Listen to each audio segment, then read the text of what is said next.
Today we're going to talk about carcinoma of the breast. Now we've already done the structure, the arterial supply, the venous drainage, and as well as the lymphatic drainage of the breasts. Keeping that in mind, it should be much easier for you to understand how the cancer of the breast, where it originates from, and how it spreads or metastasizes to various parts of the body. Now, carcinoma of the breast is a malignant tumor of the breast. There are various benign tumors of the breast as well. The carcinoma of the breast is a malignant tumor, and in most of the cases, this is an adenocarcinoma. Now, adenocarcinomas are those which arise from the epithelial cells of the lactiferous of the mammary glands. Now, we've already done the structure of the mammary glands within the breast, and we know that they're formed by clusters of alveoli which open into a lactiferous duct, and that lactiferous duct then opens onto the nipple. Let me share a picture with you. So this here shows the structure of one lobe or lobule within a breast, and here you can see the various alveoli, clusters of alveoli which then open into a central duct. This duct then dilates just before opening up onto the nipple, forming the lactiferous sinus, and then this is the opening of the lactiferous duct onto the nipple. So most of the adenocarcinomas originate within the epithelial cells of this lactiferous duct. Okay, so this diagram here shows the various groups of lymph nodes into which the lymphatic drainage of the breast occurs. Primarily, the lymphatic drainage of the breast, especially from the outer quadrants, goes into the axillary group of lymph nodes, which are present here. And some of it, 75% goes into the axillary nodes. About 20% of the lymphatic drainage goes into the lymphatic, through these lymphatic channels, into groups of nodes along the internal thoracic vessels known as the parasternal lymph nodes, right? So you have parasternal lymph nodes here, into which about 20% of the lymphatic drainage occurs. Right, so this is a clearer picture of these lymph nodes. Lymphatic drainage of the breast, as you can see. So this is the pectoral or anterior axillary nodes. Then you have the subscapular or the posterior axillary nodes. Here is the lateral or humeral group of axillary nodes. Then you have the central and the apical axillary nodes. So the lymphatic drainage of the breast goes, especially from the lateral parts, goes into these axillary nodes, specifically the pectoral or the anterior axillary nodes. And from the medial parts, the lymphatic drainage goes into these parasternal nodes, or some of the lymphatic channels also communicate with the breast of the other side. Again, some of the lymphatic drainage, especially from the lower quadrants of the breast, also goes into subdiaphragmatic or the inferior phrenic nodes, as you can see here, right? Now, the point of going over all of these lymphatic drainage and the lymph nodes again is just to emphasize that since most of the lymphatic drainage of the breast is into the anterior axillary nodes, one of the first signs of spread or metastasis of carcinoma of the breast is enlargement of the axillary nodes. So enlarged axillary nodes are often seen in case of carcinoma of the breast, although absence of enlarged axillary nodes does not mean that there is no carcinoma of the breast. It can metastasize through other channels as well, although the axillary channel or the axillary nodes are the commonest first stage of spread of the carcinoma of the breast. Now, once there is involvement of these axillary nodes, this leads to abruption with the lymphatic drainage, right? So interference, there is interference with the dermal lymphatics. Dermal lymphatics, that is the lymphatic drainage from the skin of the breast, the skin covering the breast. So when there is an interference with the dermal lymphatics, this is going to lead to lymphedema, right? So there is retention of the lymphatic fluid within the dermis. Now, this as a result leads to a thickened appearance of the skin, right? Because the fluid is not being drained, there is lymphedema. As a result, there is a thickened appearance of the skin, and it looks like there's enlarged pits surrounded by puffy skin. This is known as peau d'orange. Peau d'orange is French for the skin of an orange or the peel of an orange. This is not because the skin becomes orange in color. It is in fact the texture of the skin changes because of this edema in such a way that there is puffy edematous skin accompanied by pits in between.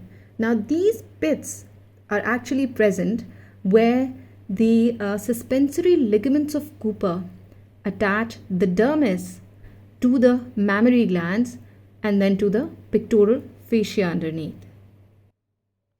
Right, so as you can see here, you have the suspensory ligaments of Cooper. When there's going to be retention of fluid, especially in the dermis of the breast, this is going to cause puffing up of the skin of the breast, except for the parts which are attached to the mammary glands through these suspensory ligaments of Cooper, which then get attached to the pectoral fascia underneath. So the parts of the dermis which are attached to the suspensory ligaments are going to represent pits, and the surrounding skin is going to be puffy and edematous, and the whole appearance is going to be like the skin or peel of an orange, right? And this is why it's called peau d'orange, which is French for the skin of an orange or the peel of an orange.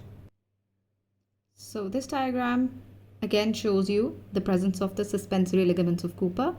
Here in between, these are the depositions of fat, and then you also have the mammary glands. So these are the suspensory ligaments of Cooper. Now as you can see, they're attached to the overlying dermis. So in case of edema, these parts of the dermis become the pits, and the skin in between the pits becomes edematous and puffy. Now, in case there is involvement of these suspensory ligaments of Cooper by the cancer, this is going to lead to shortening of thickening and shortening of these suspensory ligaments, and as a result, the skin which is attached to these suspensory ligaments is going to be pulled in, right? So when there is shortening and thickening of these suspensory ligaments of Cooper because of involvement in the carcinoma of the breast, this is going to pull the breast skin of the breast, overlying skin, inwards, and this is going to lead to appearance of much larger pits about the size of a fingertip or even bigger. So here you can see much larger skin dimpling in case of the involvement of the suspensory ligaments of Cooper. Now in case there is involvement of the subareolar tissue, this leads to nipple retraction and deviation. Now this happens if there is involvement of the in fact if there is excessive shortening of the lactiferous ducts. So involvement of the lactiferous ducts in case of subareolar carcinoma, subareolar involvement of the carcinoma is going to lead to shortening of the lactiferous ducts, and that shortening is going to lead to then nipple retraction. So these are the various lobes containing the lactiferous ducts, and in case there is cancerous invasion of these lactiferous ducts, and then further shortening of these lactiferous ducts, this is going to cause retraction of the nipple. Since these lactiferous ducts all open up onto the nipple, now there's going to be shortening and retraction of the shortening of the lactiferous ducts and retraction and deviation of the nipple. So metastasis of carcinoma of the breast is most common via the lymphatic drainage, and most common site of involvement, the initial site of involvement, is the axillary lymph nodes, especially the anterior axillary lymph nodes. But other than that, the other sites of involvement or other lymphatic nodes, lymph nodes, which can be involved, they include the supraclavicular lymph nodes, also the parasternal lymph nodes. Lymphatic drainage from one breast can also communicates with that of the other breast. So metastasis can occur from one breast to the other breast, and the subphrenic or the inferior phrenic or the subdiaphragmatic lymph nodes can also get involved. Now, the breast cancer can also spread directly to adjacent tissues. There is a lymphatic spread, there can be a venous spread or a metastasis, which we'll talk about shortly. But the carcinoma of the breast can also spread to adjacent tissues. And in case there is involvement of the underlying retromammary space and then the pectoral fascia, this is a sign of an advanced stage of carcinoma of the breast. And what happens is that when the pectoral muscle is involved, the breast elevates. When the pectoral muscle contracts, the breast elevates. This shows that it's a sign of involvement of the underlying pectoral muscle. So this can be observed by when the physician asks the patient to place her hands on her hips and press, and the examiner or the physician is going to pull the patient's elbows forward so that the pectoral muscles become tense, and by doing this, the breast, you can see that the breast elevates, and this is a sign of an advanced stage of cancer of the breast.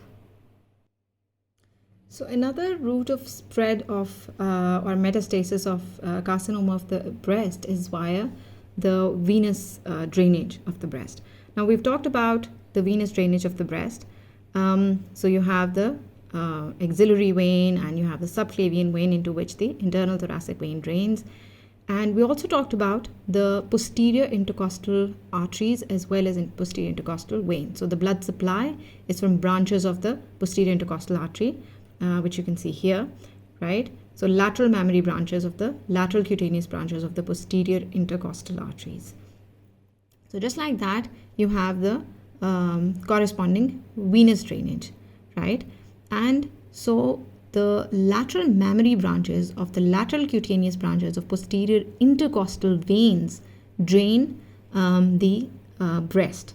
Now, once the venous drainage of the breast goes through these posterior intercostal veins into the azygous and hemiazygous system of veins, they then communicate with the internal venous vertebral plexus, which lies just adjacent to the spinal cord.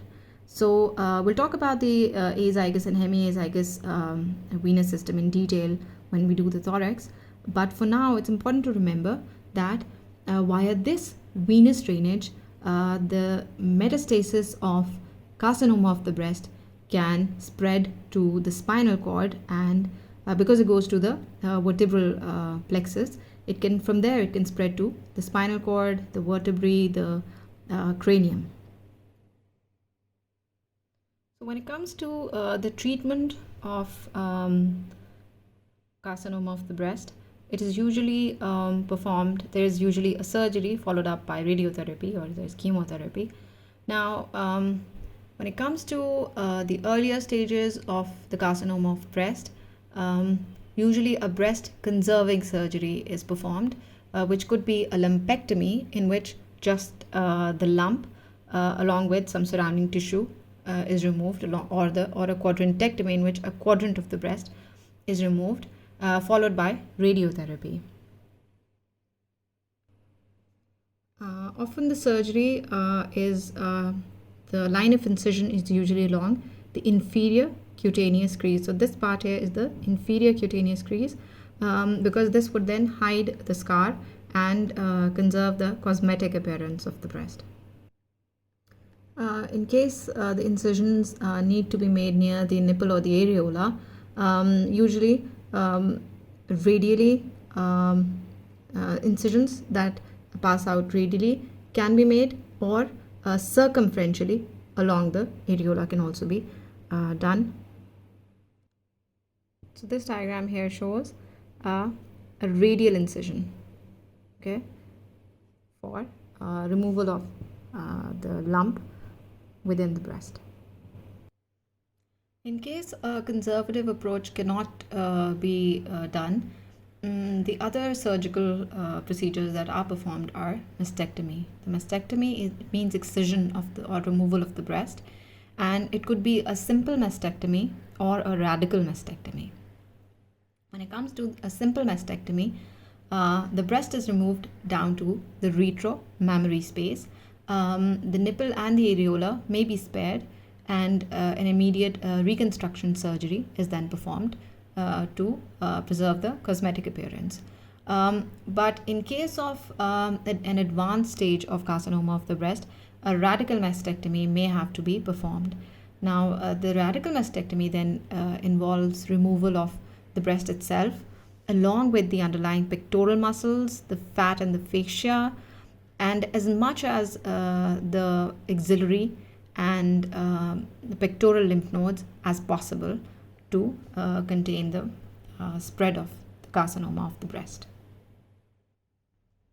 Mastectomy is not as common now as it used to be, and today a more conservative approach is usually carried out, as if possible, but depending on the stage of involvement, the surgical preference of a conservative or a simple mastectomy or a radical mastectomy is carried out.